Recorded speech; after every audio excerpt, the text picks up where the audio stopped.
Guys, it really felt going into the ninth like this was going to be a game where you go, Aaron Nola really pitched some great stuff, but the Phillies didn't give him enough to win. But they find a way to get it done at the very end there, Rick. They've been fighting a lot lately, especially late in games. There's no quit in this ball club.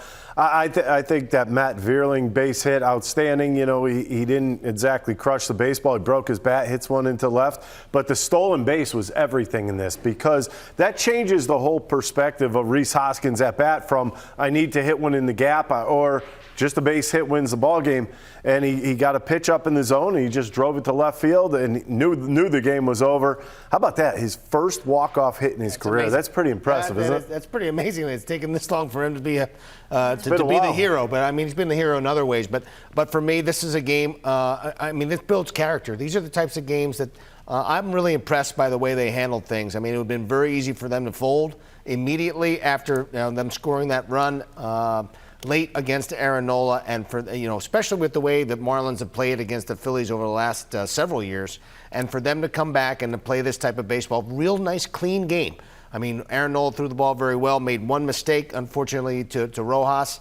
May have wanted to pitch around him maybe a little bit in that situation, but I got to tell you, great effort by the boys. Played a nice, clean game. No real errors, no mental mistakes. A nice ball game. And I think both teams knew coming in, obviously, one run could be the difference in this game. I mean, when you look at the way the Marlins scored their second run, Birdie singles, steals second base, all of a sudden Rojas base hit. They take a lead, and the Phillies did the same thing right back to them there in the ninth inning. So it's nice to see some small ball every once in a while, and obviously, Nola was very good. He deserved the win in this one, just didn't get it, but the Phillies did.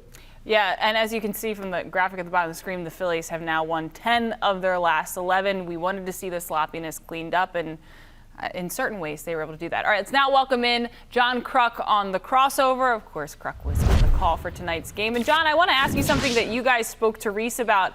Both the run, the RBI from Didi Gregorius in the 8th, and eventually RHYS Hoskins walk-off. They're both runs that came with 2 outs already. Talk about fighting back within the game. These guys were fighting back within innings when the Phillies really need some kind of scoring to come from somewhere. What does that tell you about this team and where they're at?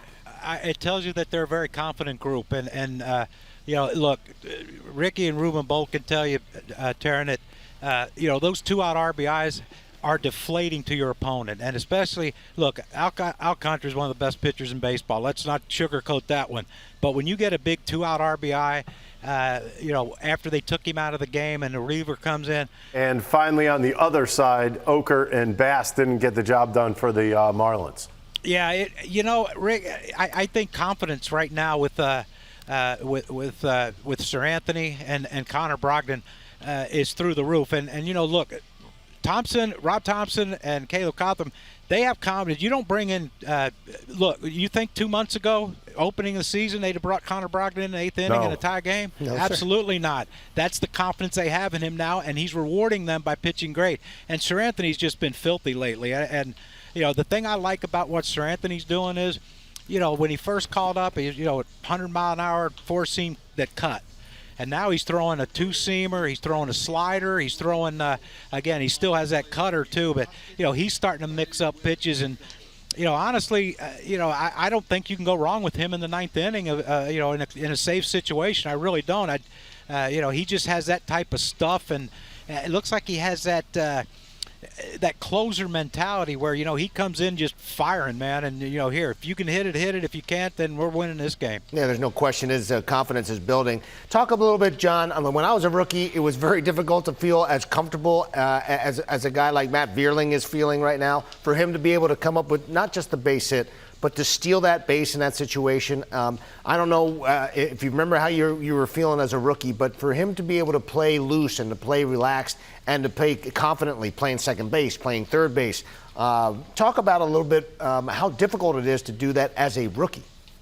Well, I mean, he's just bringing in that fighting Irish spirit there, Ruben. He's happy Notre Dame's advanced on in the College World Series and all that, so he's tickled. He's probably not even thinking about the Phillies right now, but no, joking. I think it's amazing that he was flawless yesterday at second. Was it yesterday at second base? Yep. Or the day before one? I forget. I mean, things run into itself when you get my age. But and he played well at third base today. And I really thought that possibly the Marlins might try to bunt just to see how he reacts to it. But he just seems like he's so laid back and nothing phases him. And then, in the ninth inning, you get a base hit off a guy that's ERA is microscopic in Bass. And then after he threw over a few times with 2 outs, he stole a base. But they talk about Dave Roberts stolen base against the Yankees in the ALCS that catapulted the Red Sox to a win. Look, it's not what I'm not saying that's what Veerling did, but when you're a rookie and you can do that, that tells you he's not really afraid of much. Well, John Kruk, thank you so much for joining us here on the Crossover and providing all the wisdom that you bring to that booth. Gosh, really? When you look at it, it was changeup, knuckle curve, and then right back to a changeup. You never tried to get anything by him with a fastball. I think that's a little disappointing. Well, the one at bat, yes, he beat him with the. No, I'm talking about the at bat where you got the big hit. Where I think that was a fastball in. No, it was a changeup. I feel like I'm at dinner with an old married couple. It was a changeup on the game No, game the winner? fifth inning one. That one, yeah. There That we one, go. yes. The game winner was a fastball. So we've come to a resolution, and on that note, why don't we toss it over to Rob Thomson, who just met with the media moments ago. So there was, RHYS was up in the middle of it tonight. Third inning, the eighth inning, and the ninth inning. He had a big ninth. Yeah, he did. Well, the top 3 guys had a big night. I don't know, it was 5 hits and 3 walks or something like that between the 3 of them. So it was a good night at the top of the order. Didi had a big hit. Nola was outstanding. Brogdon and Seranthony were outstanding. So it was a good win, good come from behind win. Showed a lot of character tonight. Barely's done a lot for you. That stolen base was. Yeah, that was huge. Yeah, set it up for RHYS and. What was the thinking there? You just got to get him to scoring position some way. Yeah, we were getting some decent times on the pitcher, so we figured once we got to 2 out, we might as well take a chance. Didi gets a big hit there against a lefty. I'm just curious whether you gave any thought whatsoever to, Castellanos or Bohm, or, you had a couple right-handed hitters on the bench tonight in that spot. For Didi? Yeah. No, I've liked his at-bats, and the same thing with Stott. When we got to Stott, I've liked his at-bats lately, and have a lot of confidence in him. But I did like the Castellanos matchup against Okert, so that's why, we went with Cassie there for Odubel. Before RHYS's walk-off hit, did you like the approach even from RHYS and Bryce? Alcantara was incredible, but his pitch count's getting up. Did you like the patience there? Yeah, I did. We actually worked them all. We had some pretty high-pitch innings there. I liked the way we swung the bats. We attacked. We didn't chase a whole lot. He's tough. He's on a pretty good roll. So, and Nola matched him pitch for pitch. So it was great. It was a great night. How key is it after the winning streak gets snapped yesterday to bounce back tonight against a division rival and a team that's given you guys some trouble in the past? Yes, it's big to come back and win right away, and maybe we get on a little bit of a roll here. But I talked to the guys before the game about we need to start winning games in our division. It's big, We've beat some teams that LA was kind of scuffling at the time, and we fed off of that and beat a first-place team in Milwaukee. And I said, we got to start winning some games within our division. That's what good teams do. So that's a good start. And we've got, starting today, we have 8 straight within our division. So it's big. All right, let's hear now from the man who hit his first walk-off ever, which still seems unreal to me that Really that's odd, true. Let's hear now from RHYS Hoskins. Tell us about your approach on that at bat. It's really just trying to not do too much. I found myself in those situations in the past and come up short. Either trying to do too much or maybe being a little bit too passive. Just trying to get a pitch to hit. We know obviously what Bass does with the slider. I just knew I had to see it up. It was up enough, and I was able to get barrel to That it. was your first walk-off hit? Yeah, it's great. Yeah. The best. It's the best. I think too, right? Like, it's important to get a win after breaking a streak that we had. just to keep the momentum. But I think more importantly, in division and against a guy that we knew it was going to be a grind today. Sandy's obviously doing what he's doing and making it look easy. And he had really, really good stuff again. We knew we were going to have to scratch it across a couple runs. Wasn't pretty, but it's kind of what good teams do. When he's out of the game, do you guys exhale a little bit, or just, is it a different? I think naturally. Yeah, I think naturally. By no means does it mean that there's not, there's still nasty stuff in the back end of their bullpen.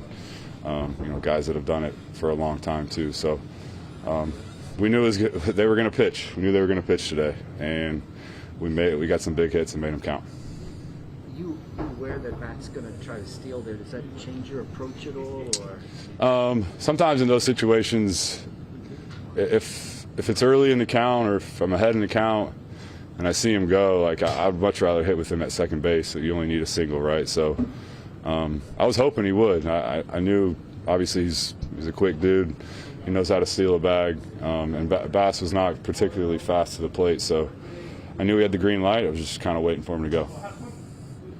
All right, now it's time to take a look at the road ahead. And as we take a look at this road ahead, guys, kind of some important things that RHYS touched on, and it ties into this as well, to get back in the win column after the letdown of breaking that streak against a team in the division and a very good pitcher. Now the importance, it seems, would be to continue to keep it going. And I think you hit on it earlier. It's the Marlins. Yes. That block in your mind against the Miami Marlins, and now all of a sudden things went well for you. Something happened in a good way for you, so maybe that flips everything around. And you're beating your division. I think that's a good thing. And I think the one thing that RHYS came out and said was that we just came off that long winning streak, and then we looked horrible for one day, but now we're back in the winning column. You know what I thought was cool? That Rob Thomson actually addressed it with the team. It's time for us to start winning games in division. That doesn't happen all that often for them to do that. I'm pretty impressed by the fact that he addressed the club and talked about it, because it is so important. Well, they'd like to continue to win in the division, especially against the Marlins. And in order to do that, we're going to have to deal with this matchup tomorrow. The starters for tomorrow, what jumps out at you about these? The Zeppelin. Now, keep the ball down. I mean, you saw the Marlins pound the ball into the ground today. Eflin could have that same type of stuff with his sinker. He could get a lot of ground balls. We thought Alcantara was going to be the issue. Zach Eflin comes back to bite you, Ricky. Thank you for joining us here on Phillies Postgame Live, presented by Cure Auto Insurance. We will see you tomorrow for Game 2 against the Fish.